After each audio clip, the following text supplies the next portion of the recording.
नमस्कार दोस्तों।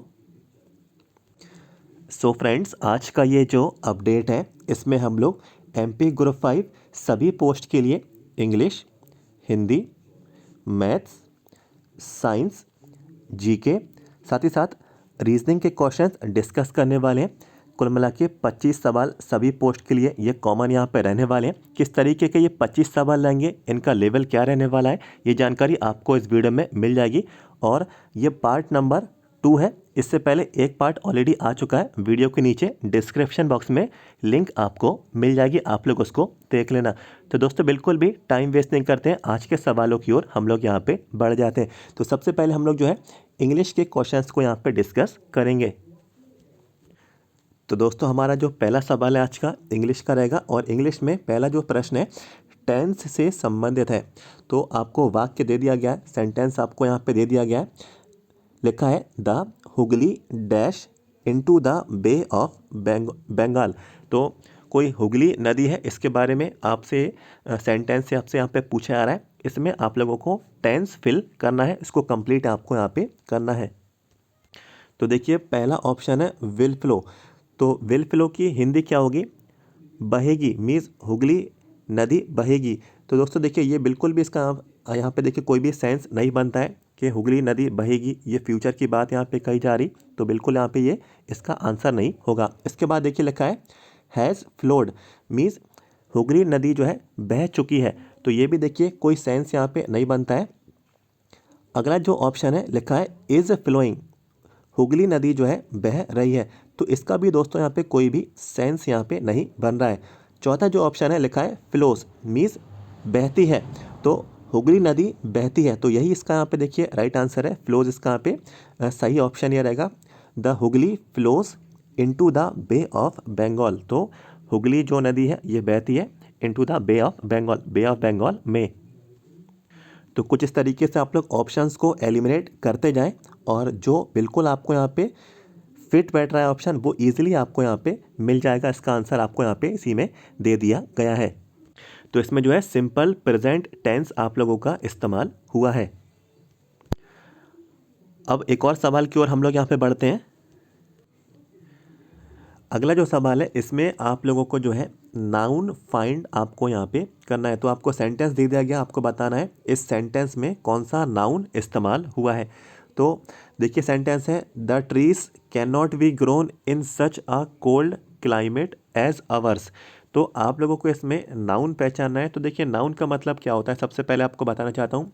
कोई भी वस्तु है या फिर कोई भी नाम है, कोई भी यहाँ पे जगह है, तो इस चीज़ को नाउन कहा जाता है। तो इस जो सेंटेंस में कौन कौन से नाउन इस्तेमाल हुए हैं, तो आप लोगों को रीड करने में ही आ जाएगा। तो देखिए ट्री या नाउन यहाँ पे इस्तेमाल हुआ है, और क्लाइमेट यहाँ पे भी ये नाउन यहाँ पे इस्तेमाल हुआ है। तो देखिए ऑप्शन 2 इसका यहाँ पे राइट आंसर है, ट्रीज एंड क्लाइमेट। तो ट्री और क्लाइमेट, पेड़ और मौसम, ये नाउन को इंडिकेट कर रहे हैं वर्ड।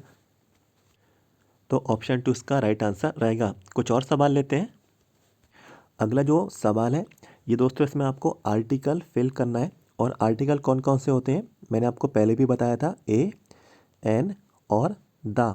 तो दोस्तों देखिए, ए किसके साथ आता है, एन किसके साथ आता है, द किसके साथ आता है। तो ए जो है कॉन्सोनेंट के साथ इस्तेमाल होता है, एन जो है ये वॉवेल के साथ इस्तेमाल होता है, और द जो है ये पर्टिकुलर कोई भी चीज़ है उसके लिए ये इस्तेमाल होता है। और मैं आपको ये भी बताया था कि जो वॉवेल्स होते हैं कौन कौन से होते हैं। तो यहाँ मैं लिख देता हूँ, वॉवेल्स होते हैं ए, साथ ही साथ होता है ई, आई, ओ, यू।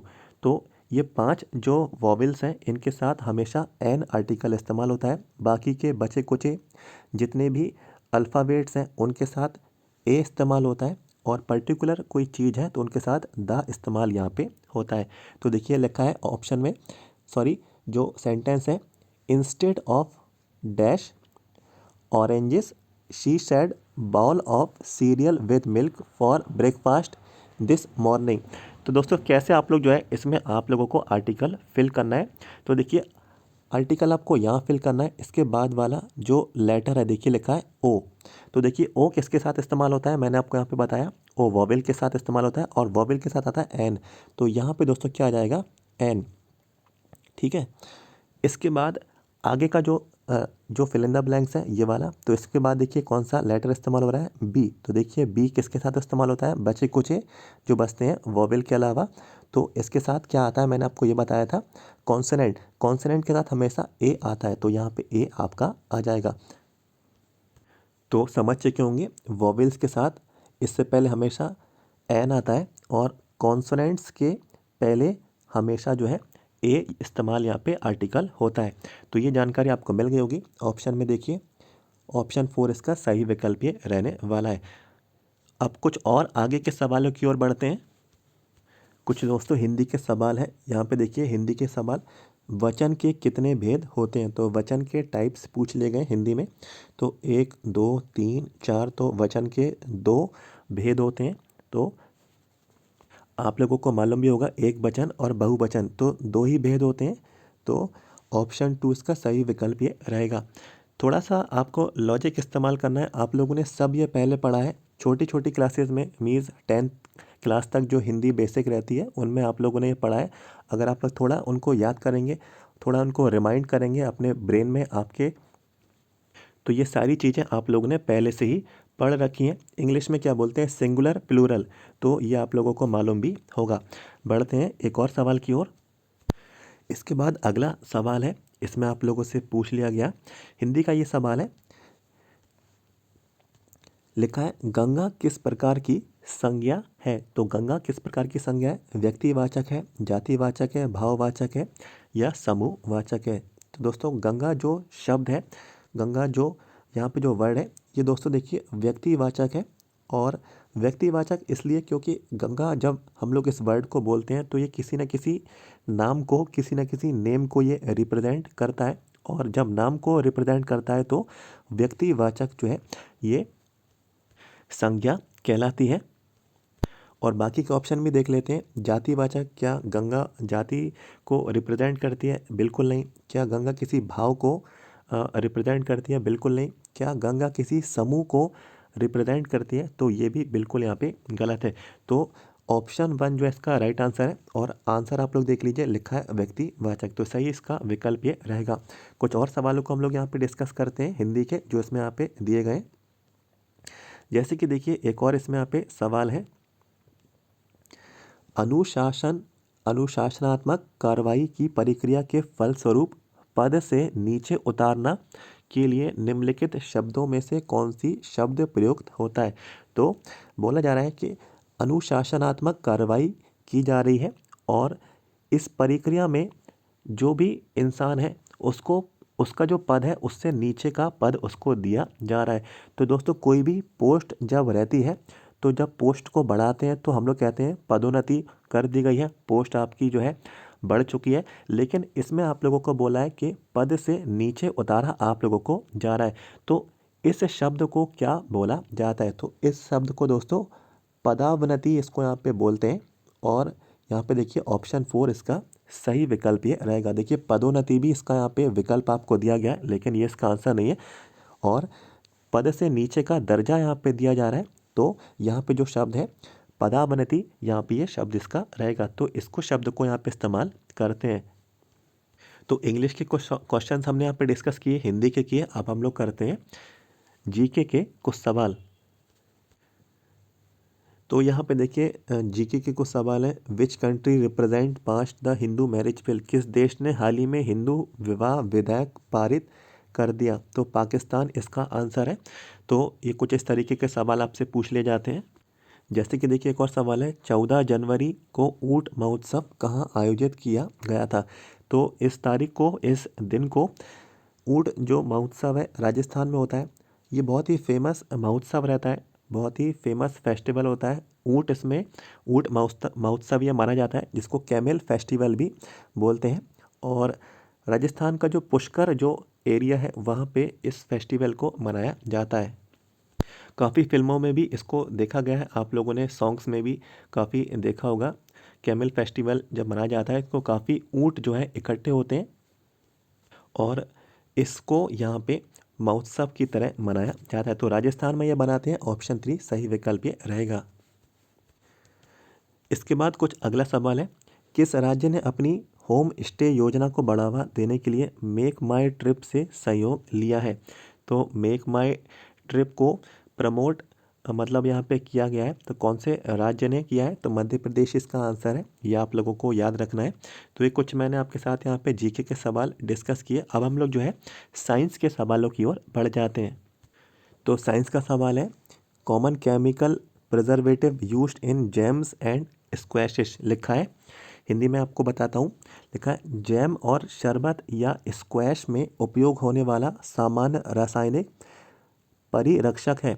तो जो केमिकल जो प्रिजर्व करने के लिए इस्तेमाल किया जाता है, जैम होते हैं, जो स्क्वैशेस होते हैं या फिर शरबत होते हैं, तो इनको इस्तेमाल करने के लिए एक केमिकल प्रिजर्वेटिव होता है, उसका नाम आपको बताना है। तो देखिए सोडियम बेंजोइट इसको बोलते हैं, और ऑप्शन डी इसका सही विकल्प रहेगा। और भी ऑप्शन हैं, sodium carbonate, sodium bicarbonate, acetic acid. तो जो इसका आंसर है, जैम और शरबत में या फिर स्क्वैश में जो प्रिजर्वेटिव जो केमिकल इस्तेमाल होता है उसको सोडियम बेंजोइट यहाँ पे बोला जाता है। कुछ और सवाल ले लेते हैं।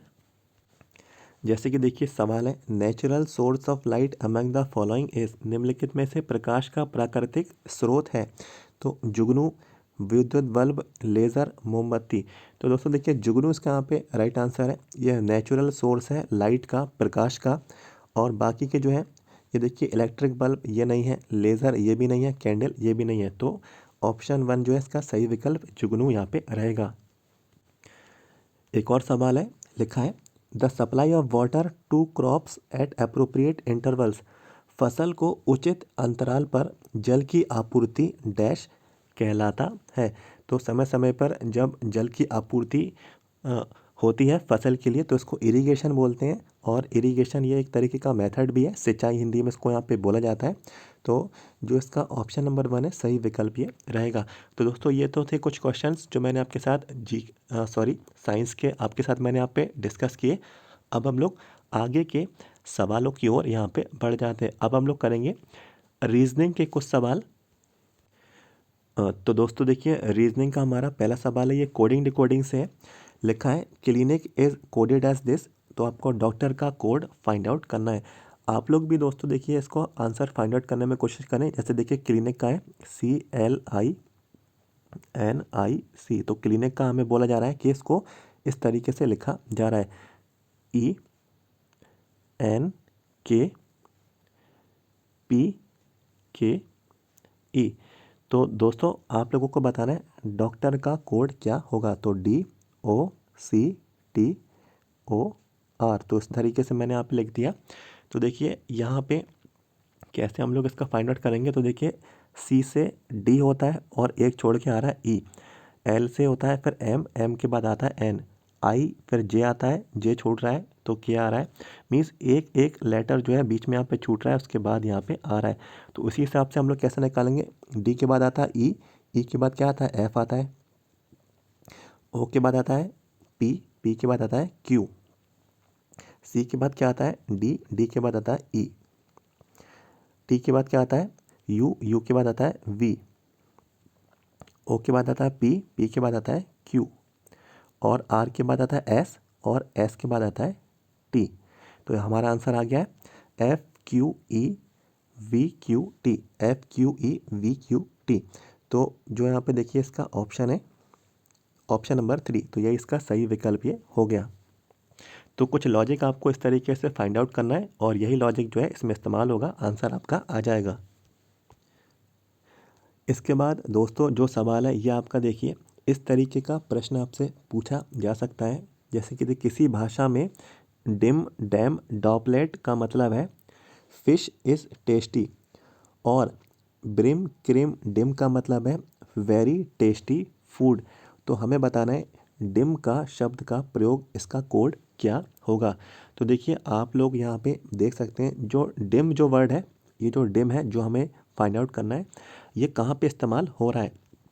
तो देखिए यहाँ पे ये डिम आ रहा है और यहाँ पे भी दोस्तों देखिए डिम आ रहा है। तो डिम को किस तरीके से हमें फाइंड आउट करेंगे, हमें दोनों में एक चीज़ यहाँ पे कॉमन देखनी है दोनों लाइंस में। तो इसका जो कोड है पूरी लाइन का वो है फिश इज़ टेस्टी, और इसका जो कोड है वो है वेरी टेस्टी फूड। तो दोनों में कौन सी चीज़ कॉमन आ रही है आप लोग देखें।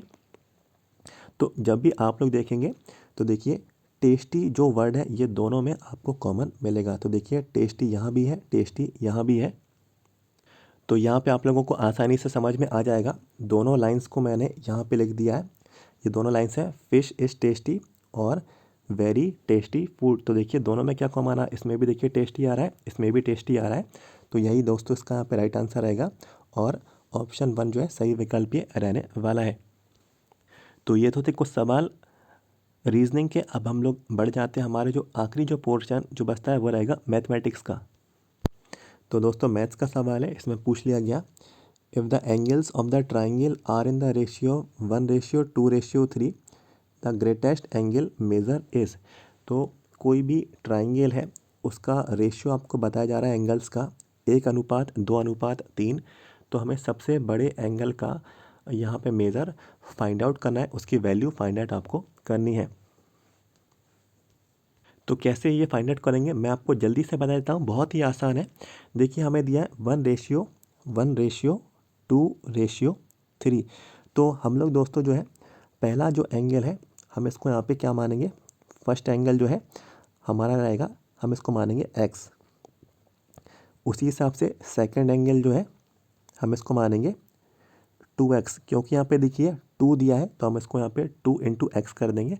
और उसी हिसाब से जो थर्ड एंगल है तो थर्ड एंगल को हम लोग क्या मानेंगे, इसको यहाँ पे 3x।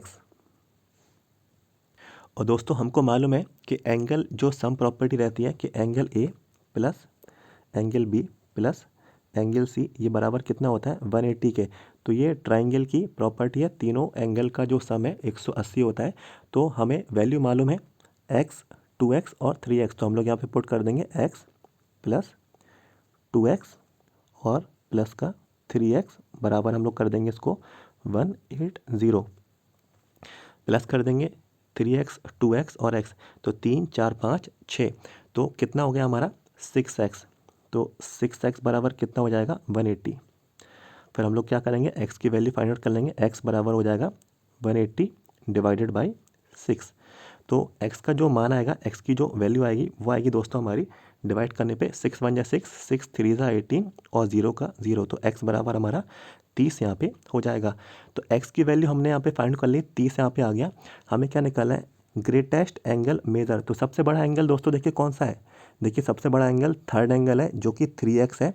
तो 3x की वैल्यू क्या आएगी, तो 3x, तो 3 तो हम लोग ऐसा कैसे यहाँ पे लिख देंगे, और x की वैल्यू क्या हमने यहाँ पे निकाली 30। तो 3 × 30, तो 3 × 30 हो गया 90। तो 90 हमारा आंसर ये आ गया और सही विकल्प जो है ऑप्शन 4 यहाँ पे ये रहने वाला है। आप लोगों का सवाल ये उठ रहा होगा कि हमने 3x की वैल्यू क्यों निकाली, क्योंकि देखिए सबसे बड़ा एंगल यहाँ पे 3 था जो कि हमें क्वेश्चन में ही दिया गया था। तो हम लोग ने इसी की वैल्यू फाइंड की। यदि आपको सेकंड एंगल की बोलते तो हम लोग 2 की वैल्यू निकालते, या फिर हम लोग फर्स्ट की बोलते तो फर्स्ट की वैल्यू भी इसमें यहाँ पे आ सकती थी। लेकिन हमसे यहाँ पे ग्रेटेस्ट एंगल पूछा था, तो ग्रेटेस्ट एंगल थर्ड एंगल था 3x। तो हमने इसकी वैल्यू फाइंड आउट कर ली। बहुत ही आसान था, आपको ये समझ में आ गया होगा। इसके बाद एक और सवाल हम लोग यहाँ पे फाइंड आउट करेंगे। लिखा है find the capacity of the milk tank if the height is 4 and radius is 2.1 metre. तो कोई भी सिलेंडर है या फिर हम लोग का है मिल्क टैंक है, दूध की टंकी है। तो कुछ इस तरीके से रहती है दूध की टंकी, आप लोगों ने देखा भी होगा। और यहाँ पे आपको बोला जा रहा है कि इसकी जो हाइट है वो यहाँ पे, जो इसकी जो हाइट है, ये जो हाइट है इसकी आपको यहाँ पे 4 दी गई है, और रेडियस जो आपको है ये आपको दी गई है यहाँ से लेकर यहाँ तक 2.1। तो दोस्तों आपको इसकी कैपेसिटी फाइंड आउट करनी है। तो ये सिलेंडर है, तो सिलेंडर का जो फॉर्मूला होता है वॉल्यूम ऑफ द सिलेंडर, ये होता है πr²h। तो पाई की वैल्यू कितनी होती है 22/7। रेडियस हमको मालूम है, रेडियस है 2.1, तो रेडियस का स्क्वायर है 2.1 × 2.1, ठीक है। और h की वैल्यू हमें मालूम है, h की वैल्यू 4 हमें यहाँ पे दी गई है। तो हम लोग कैसे निकालेंगे इसको फाइंड आउट करके, तो बहुत ही आसान है, 7 1 ज़ा 7 और ये 0.3 हो जाएगा, ठीक है। 2.1 का 7 3 ज़ा 21 होता है, तो 2.1 है तो 0.3 हो गया। पूरा आप लोग जो है इसको मल्टीप्लाई करेंगे 22 इंटू 2.1 इंटू 3 इंटू 4। तो फर्दर सॉल्व करने पर दोस्तों इसका जो आंसर आएगा 55.44 मीटर क्यूब। तो जो इसका जो राइट आंसर है देखिए कौन सा है, 55.44 मीटर क्यूब। तो ऑप्शन 2 इसका सही विकल्प ये रहने वाला है। तो दोस्तों कुछ इन्हीं तरीके के सवाल आपके जो है एग्ज़ाम में पूछे जाते हैं। फॉर्मूले बेस्ड एग्ज़ाम में आपके जो है सवाल कवर किए जाते हैं। और रीजनिंग के सवाल में कोई भी आपको मेहनत नहीं करनी है, बस आपको मेथड आना चाहिए। आंसर आप लोगों को ऑप्शन में ही दिया जाता है, सवाल में ही आपको दिया जाता है, बस आपको पहचानना है। मेथड आपको, लॉजिक आपको ये फाइंड आउट करना है। तो ये पार्ट नंबर 2 था। इससे पहले पार्ट 1 आ चुका है और इसी वीडियो के नीचे जाएं, डिस्क्रिप्शन बॉक्स में उस पार्ट की लिंक आपको मिल जाएगी। इसी तरीके के सवाल उसमें मैंने आप पे कवर किए। ये अपडेट आपको कैसा लगा ज़रूर बताएं। सबसे पहले वीडियो को लाइक कर दें और चैनल को भी सब्सक्राइब करें। आगे के पार्ट्स भी आपको मिलते रहेंगे। वीडियो के नीचे जाएँ, सब्सक्राइब के रेड बटन को आप पे क्लिक करें। MP ग्रुप 5 हर जानकारी आगे भी पाते रहें। मिलते हैं आपसे अगले वीडियो में। Thank you so much.